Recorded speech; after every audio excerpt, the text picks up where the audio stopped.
If you're a student getting ready for a career in supply chain, chances are you've spent a lot of time trying to memorize the perfect answers for your next big interview.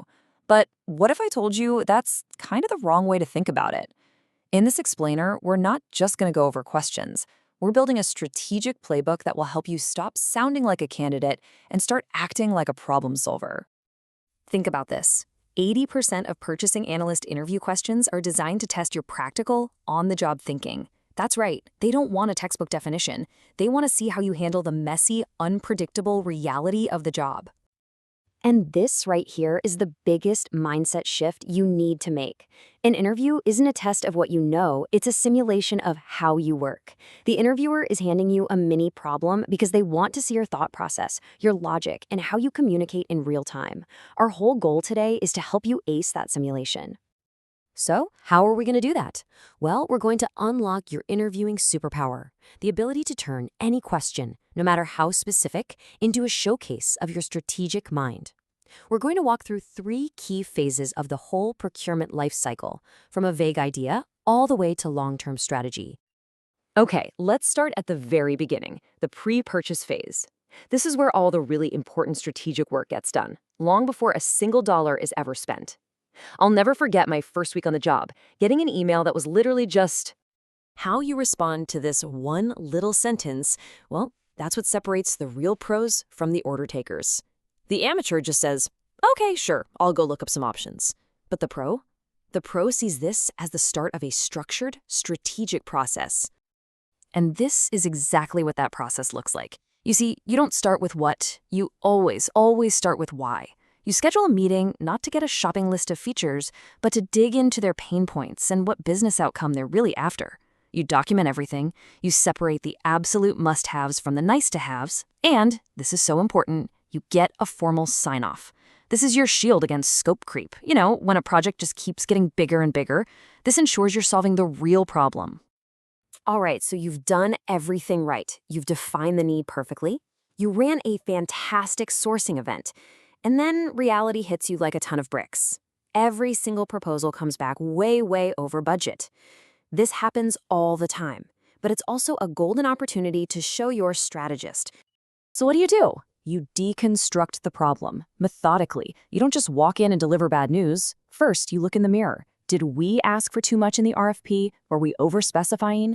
Then you dive into the data. You talk to your suppliers to find out what's driving the cost, and then you go back to your stakeholders with informed choices, not just a problem.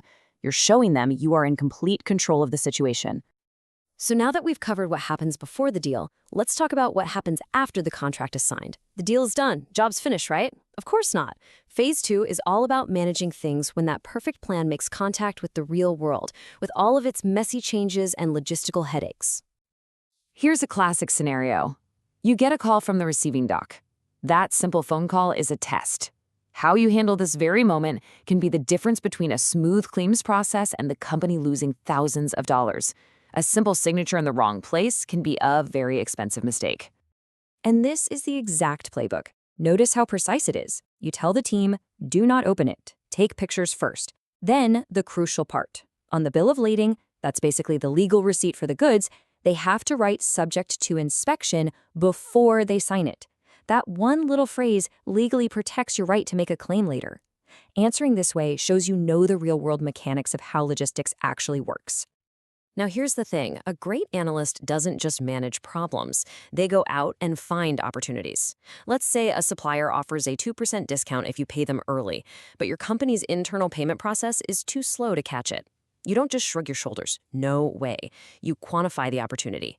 This simple table transforms a little process issue into a powerful data-driven business case for $100,000 in savings. No manager can ignore that. Okay, so the first 2 phases were all about executing the job correctly. This next phase is about shaping the future of the business. This is where you make the leap from being an analyst who answers questions to a strategist who asks them. For example, maybe you notice that 5 different departments are all using 5 different suppliers for the same thing, like marketing materials. The before state is just chaos. It's expensive, it's inconsistent. The after state is the clear, powerful business case you present. Consistent quality, way less admin work, and big-time savings because now you're leveraging your total spend. That is strategic, big picture value. But honestly, the financial analysis, that's the easy part. The real secret to making a big change like that actually happen is managing the people. You can't just dictate a change from on high. The secret sauce is turning those department heads from stakeholders into partners. You give them a seat at the table, let them be part of the evaluation committee. That's how you get buy-in, and that's what makes the project a shared success instead of your solo mission. So, you see, all of these different scenarios, from that one vague email to a massive consolidation project, they're all connected by just a few core principles. This is your blueprint for moving from analyst to strategist. This is it. This is your playbook. Always, always start with the business need, the why. Turn your stakeholders into partners, not just customers. Back up everything you recommend with hard numbers. Propose creative solutions, and use a clear, structured process to bring a little order to the chaos. If you can internalize these principles, you can handle any question they throw at you. You now have the framework. You're ready to turn your next interview from a test into a true simulation of your future success. You're not just a candidate anymore. You're a problem solver, a strategist, and a future leader. So go out there and show them what you can build.